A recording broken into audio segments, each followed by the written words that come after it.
Halo YouTube, selamat datang kembali di channel Sobat Gadget. Ini adalah Samsung Galaxy A71, seekor HP mid-range dari Samsung yang dijual kepada umat manusia sejak tahun 2020 lalu. Dan di tahun 2021 ini telah hadir penerusnya yang sudah mulai dijual kepada penduduk bumi, yaitu Samsung Galaxy A72. Sudah hampir setahun lamanya kami memakai Galaxy A71 ini sebagai daily driver. Dan menurut kami, Samsung Galaxy A71 ini ya biasa saja, tapi cukup spesial. Kami sebut biasa saja karena spesifikasinya ini sangat-sangat biasa untuk seekor HP yang dihargai 6 jutaan. Dan kami sebut spesial karena ini meskipun layarnya besar, tapi tetap enak digenggam dan dimasukkan ke dalam kantong berkat bezelnya yang tipis. Feel di genggaman juga sangat enak, padahal ini backdoornya plastik loh. Meskipun ini plastik, tapi ketika digenggam rasanya seperti plastik. Kami sebut spesial karena ini baterainya juga awet sekali meskipun kapasitasnya cuma 4500 mAh. Seringkali lebih dari cukup buat pemakaian kami yang enteng-enteng saja. Mungkin karena ini chipsetnya pakai Snapdragon. Pasti akan beda cerita jika pakai Exynos. Kami suka Snapdragon.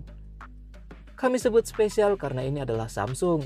Tampilan antarmukanya pakai One UI, enak dilihat, tidak membosankan, dan mudah dioperasikan. One UI-nya Samsung yang ringan juga mungkin bisa sedikit meringankan beban kehidupan Anda. Yang juga kami suka dari One UI-nya Samsung adalah karena tidak banyak iklannya seperti yang ada di HP Xiaomi. Mending Xiaomi. Dan One UI-nya Samsung ini menjadi semakin asik dipakai setelah update ke Android 11 One UI 3.1. Kami sebut spesial karena chipsetnya yang cuma Snapdragon 730 ini, yang bukan flagship killer ini, kami rasa sudah sangat cukup buat kebutuhan kami sehari-hari. Kami sama sekali tidak pernah menemukan kendala dengan Samsung Galaxy A71 ini. Di usianya yang sudah menginjak setahun dan sudah memiliki penerus dengan spesifikasi yang lebih baik, menurut kami Galaxy A71 ini masih cukup layak buat dipakai di tahun 2021. Apalagi setelah update ke Android 11 dengan One UI 3.1, performa HP ini kami rasa menjadi semakin baik. Fingerprint in display yang tadinya sering terjadi miss sekarang menjadi lebih akurat dan sangat tak jarang terjadi error. Meskipun belum bisa sekencang HP-HP Cina, tapi ini sudah cukup. Face recognition-nya juga menjadi semakin baik performanya. Begitu juga dengan kameranya, baterainya, dan lain-lain sebagainya.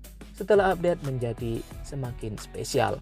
Juga ada tambahan beberapa fitur penting dan beberapa di antaranya tidak terlalu penting, tapi cukup bisa untuk membuat jari Anda tidak menganggur. So, jika Anda bukan kaum mendang-mending, menurut kami Galaxy A71 ini masih cukup layak buat dipakai 2-3 tahun ke depan. Chipsetnya masih cukup, baterainya masih cukup, dan semua-muanya masih cukup. Semua isi video ini adalah opini dan pengalaman pribadi. Kami tidak dibayar atau berafiliasi dengan pihak manapun. Jika Anda suka dengan video ini, mohon klik tombol like. Dan jika Anda tidak suka, mohon tetap like video ini. Jangan lupa subscribe Sobat Gadget agar Anda tidak ketinggalan zaman. Sampai jumpa di video berikutnya. Wassalamualaikum.